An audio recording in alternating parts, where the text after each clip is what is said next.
And Ms. Purkiss blasted the government for allowing major hotel properties to establish their own in-house transportation companies, cutting out JUTA and JCAL operators. Many all-inclusive properties, foreign companies control transportation, while local drivers still pay parking fees to access compounds. The all-inclusive model is a vertical integration machine. The room, the food, the entertainment, the water sports, and now the vehicle, all under one foreign corporate umbrella. It is colonization all over again. Mayor of Kingston, Andrew Swaby, says the Kingston and St. Andrew Municipal Corporation is to ramp up enforcement against illegal signs and billboards in plazas across the municipality. Speaking at the KSAMC's monthly council meeting on Tuesday, Mayor Swaby announced that mobile outreach stations will be set up in plazas and commercial areas to better educate business operators about signs and billboards. These outreach stations will be established within plazas and commercial centers throughout the municipalities and are intended to bring the compliance process directly again to businesses. Staff from the corporation will be available to answer questions, provide guidance on permit and approval, receive applications, and conduct preliminary inspections where required. The initiative is aimed at improving public awareness of the regulations governing signage and ensuring businesses are informed about proper requirements. Businesses will also be afforded the opportunity to settle outstanding signage fees during these engagements should they wish to do so. This initiative therefore reflects our continued commitment to education, accessibility, and voluntary compliance before stronger enforcement measures become necessary. Finance Minister Favour Williams has responded to the opposition, explaining the government's decision to withdraw $500 million from the Financial Services Commission, FSC. Speaking at Wednesday's post-cabinet press briefing, Mrs. Williams says there is no risk to the viability of the FSC from the distribution.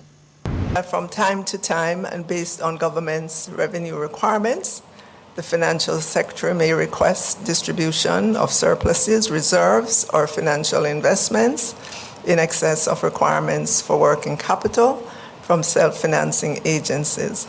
Such requests are generally made after an assessment of the agency's financial position to ensure that any distribution will not undermine the entity's viability.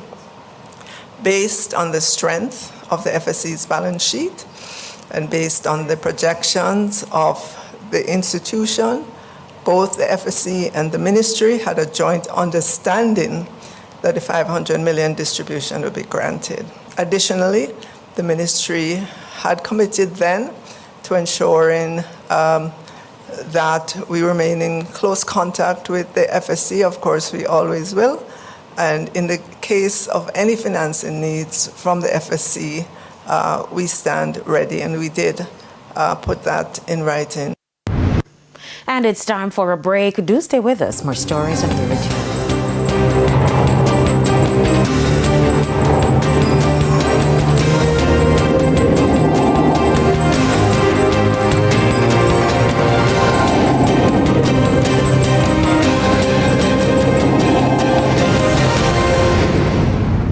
Welcome back to the Midday News. It's now time for the Business Minute.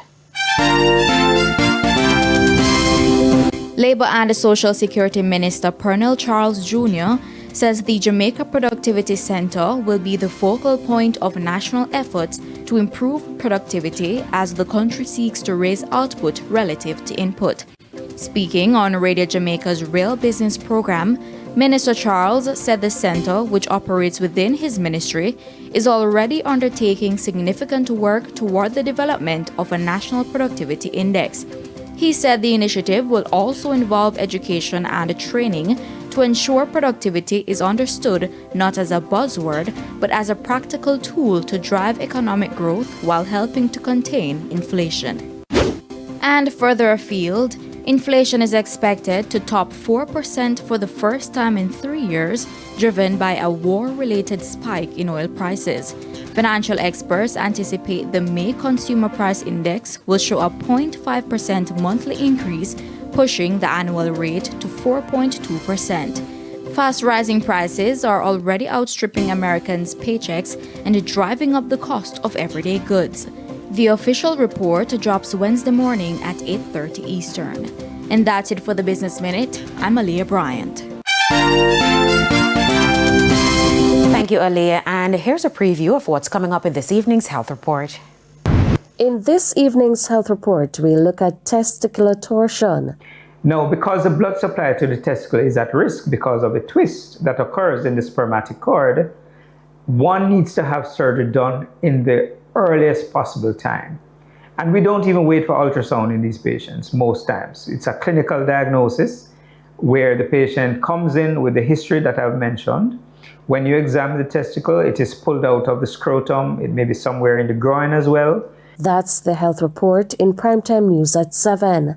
And now for today's Healthy Living tip. Seek help immediately for sudden testicle pain.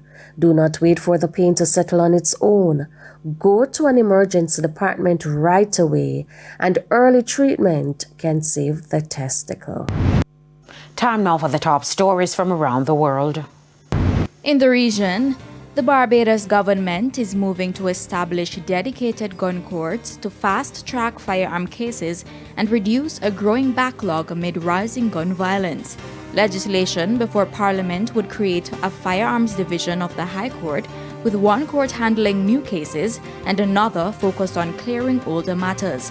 Officials say the move will speed up trials and help keep dangerous offenders off the streets. Prime Minister Mia Mottley says the measure forms part of a zero-tolerance approach to gun crime. And on the international scene, protests have erupted across the UK after a 30-year-old Sudanese man was charged with attempted murder following a knife attack in Northern Ireland. Mass crowds gathered in Belfast Tuesday night, setting houses, vehicles and barricades on fire as unrest spread to neighboring towns. Smaller demonstrations were also reported in other British cities, including London, where far-right protesters clashed with police and chanted anti-immigration slogans. Northern Ireland's Justice Minister has condemned the violence. And those were the top regional and international stories. I'm Aaliyah Bryant. And we head to our final break. When we come back, we'll have your Midday Sports Report.